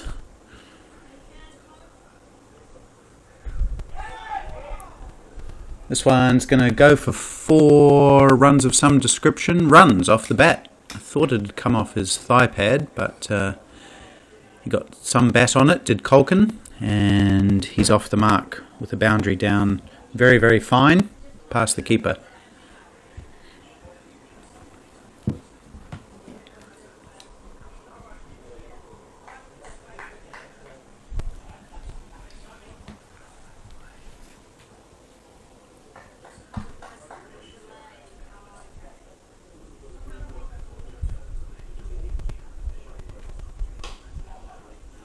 Culkin looking solid so far in the 3 or 4 balls that he's faced. It ends an over that conceded 5. Anthony Telfer has also mentioned that he hails from Mildura, so what are the odds? Two Mildurans coming out of the woodwork. Richie Wild and Anthony Telfer. Anthony runs the Spirit of Cricket website, which you may have come across. They do interviews with quite a lot of people involved with over-40s and over-50s cricket. Sterling Hammond was interviewed on that show last night. That was a very interesting interview. I'll try and share it on the Facebook page when I get a chance. Sterling Hammond, as I mentioned before, the father of veterans cricket, as I call him. None of us would be here if it wasn't for him starting this all off. So we're eternally grateful to him. He's here today, down in the pavilion below me.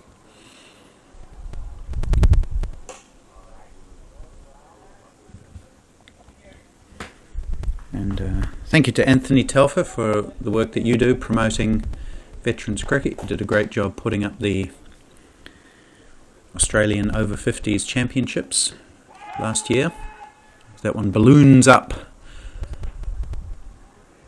but no danger of a wicket.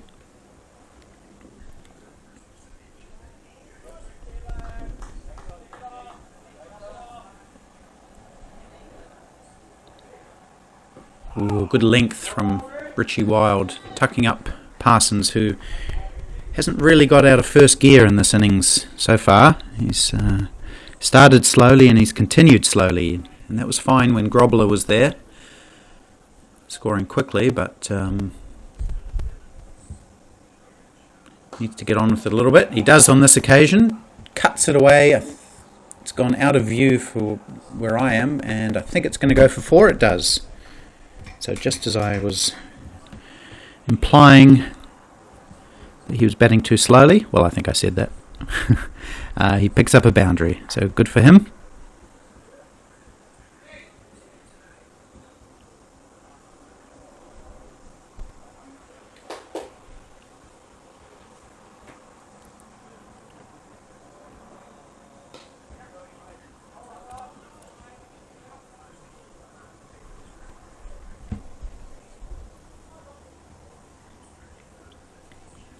"25 overs gone." That means 20 remain. 156 for 2 is the score. It's a great platform with 20 overs remaining. If NZA can score it maybe 7 and over, that would give them 140 more runs to go with the 156 they've scored already, and that would take them up to around about 300, and that would present a good target for the Aussies to chase. Now, I think we've got another bowling change. I believe this is Danny Batra. I'll just confirm that with the binoculars. Yes, it is. Danny Batra, number 4.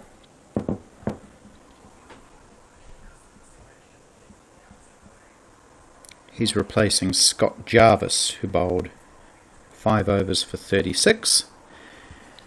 And Danny Batra will have his first bowl of the tour. He's another guy that I'm really looking forward to watching him bat later in the day. He's a very prolific run scorer.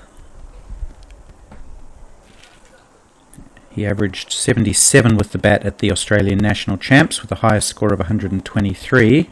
We'll come back to that. He also took 3 wickets in that tournament, and he's got a job to do with the ball now, bowling to Leighton Parsons, who cuts again in the air, but just to the left of the point fieldsman, who's got a bit of a chase out towards the boundary, holds it in, and they just take 2.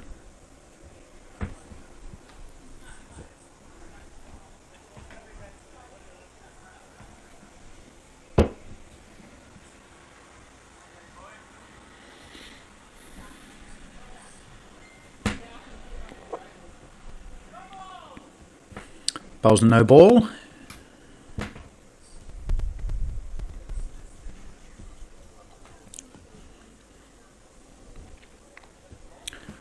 So Danny Batra, he was born in New Delhi, which is in India, of course.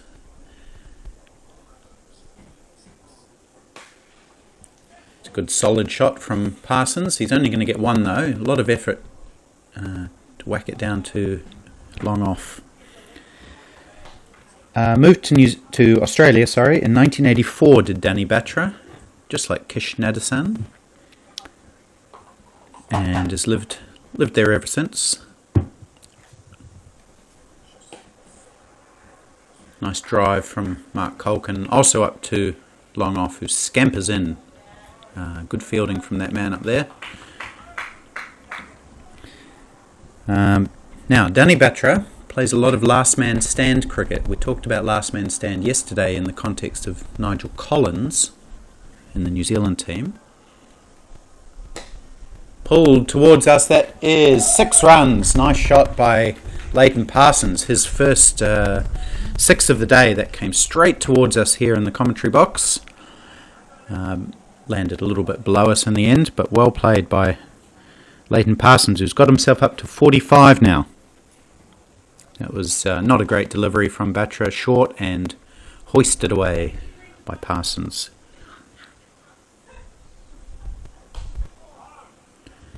And so Danny Batra plays a lot of last man stands, and his stats have been described as Bradman-like. So I assume that means that he averages close to 100. Short again, pulled by Parsons, but not with any power or placement, and he'll just get a single to end Danny Batra's first over, which conceded 7, 8, 9, 10, 12.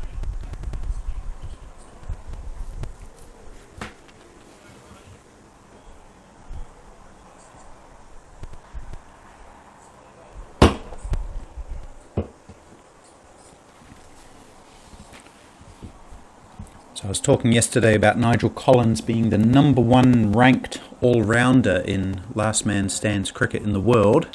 At one point, I'm not sure if he still is. And Danny Batra having Bradman-like stats. I don't have anything more specific than that to tell you, but sounds like some of these guys do enjoy the weekday T20 8-a-side format known as last man stands. Anyway, Richie Wild, he's continuing.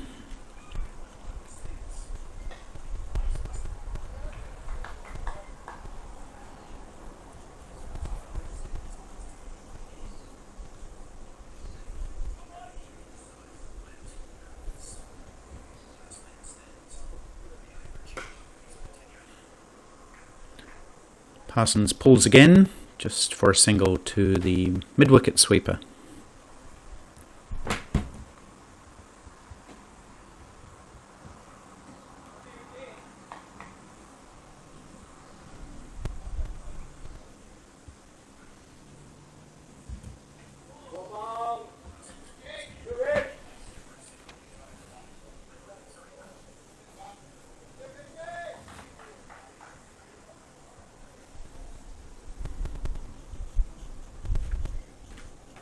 It's nicely bowled by Richie Wild, who's found his length now. I can't tell from here if he's getting any spin because we're side on, but he's appears to have his line and length sorted. That one's fuller, and Culkin is firmly forward in defence.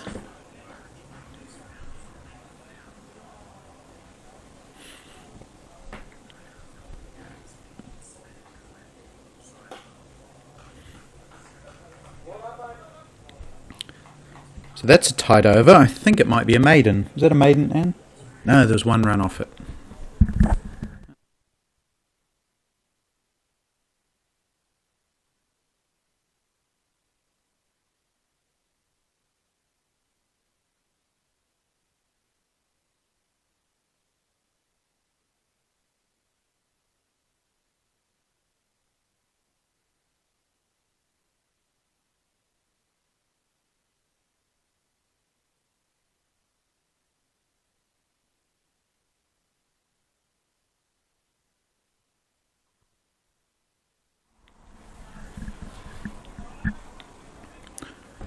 So Leighton Parsons is on 47. He's approaching his second straight 50. Scored a 50 yesterday against New Zealand. Similar sort of innings, anchoring the NZA innings. And he's hoisted that one away. Doesn't even bother running. That one has gone for 4, and that will bring up 50 for Leighton Parsons.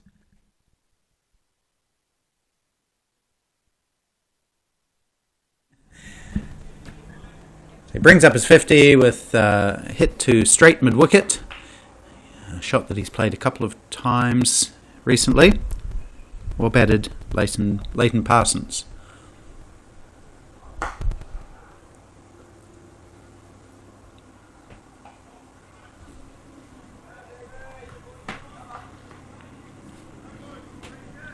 The run rate still above 6 1/3 in fact.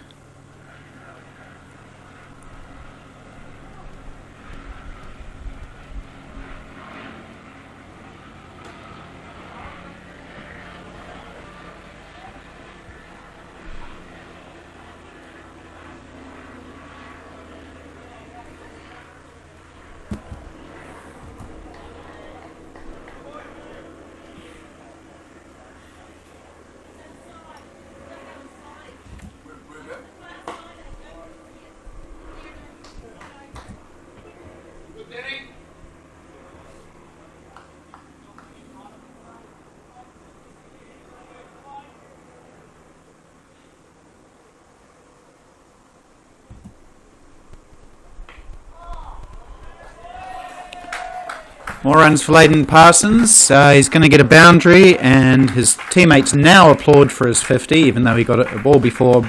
So very similar to the Jason Grobler situation. But all's well that ends well, and another boundary for Leighton Parsons.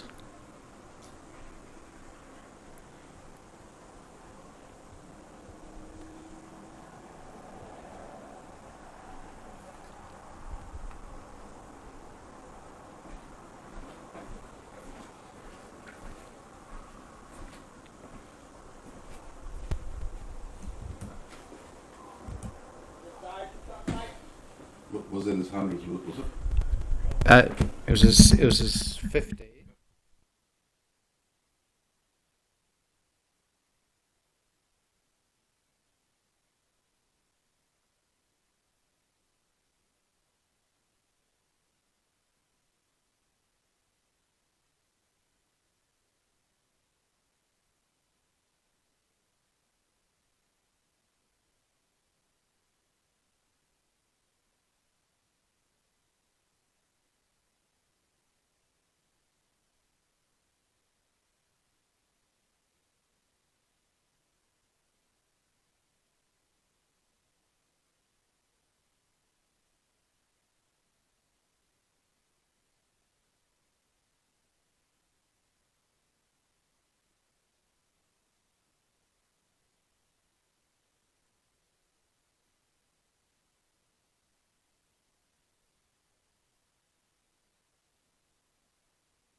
Beats the field this time through the legs of the short fine leg, and they'll take 2. It was hit firmly to him, and he couldn't gather it cleanly. So Leighton Parsons opening up a little bit now. He's hit a few boundaries since James Mackey was dismissed. He's got himself up to 57 from 96.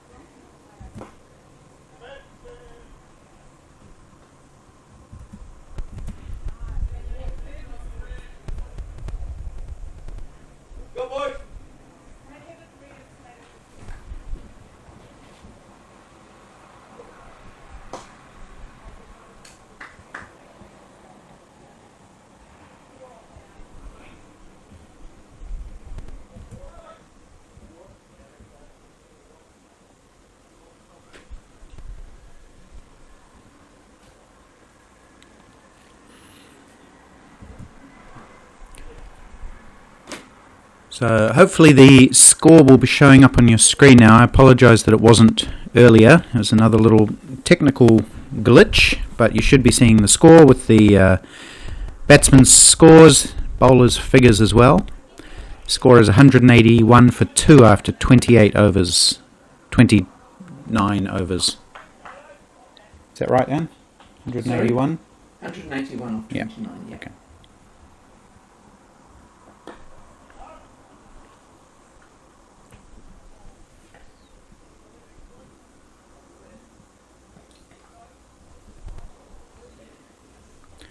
And it's Danny Batcher continuing. He's bowled 2.1 overs, none for 20, so a little expensive. And that's a nice flick by Leighton Parsons, which is going to go for 1 bounce 4. So he's continuing his the aggressive style that he's shown in the last 5 or 6 overs since James Mackey was dismissed, keeping that run rate up around 6.3. Good shot from Leighton Parsons.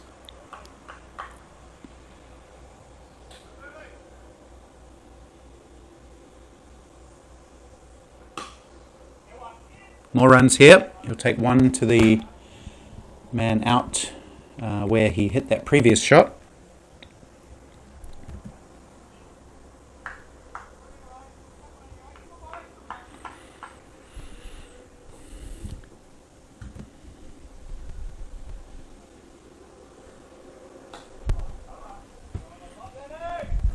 Thank you for those people who are commenting on the YouTube page. Hello to Leanne Davidson from New South Wales. You had asked for a score update. Hopefully the score is now showing on your screen.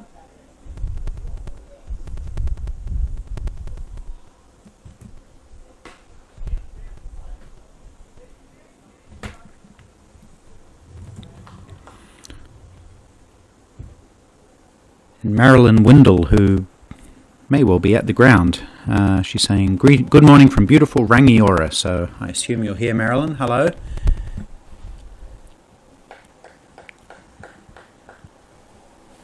Comments and feedback are welcome. As Leighton Parsons continues to use the real estate on the leg side, heading to that mid-wicket area once again for another single. He's up to 64 now, end of the 30th over, so that would precipitate a drinks break, and a whole army of people come on providing drinks and various other forms of relief. So we'll just take a quick break and be back for the last block of 15 overs very shortly.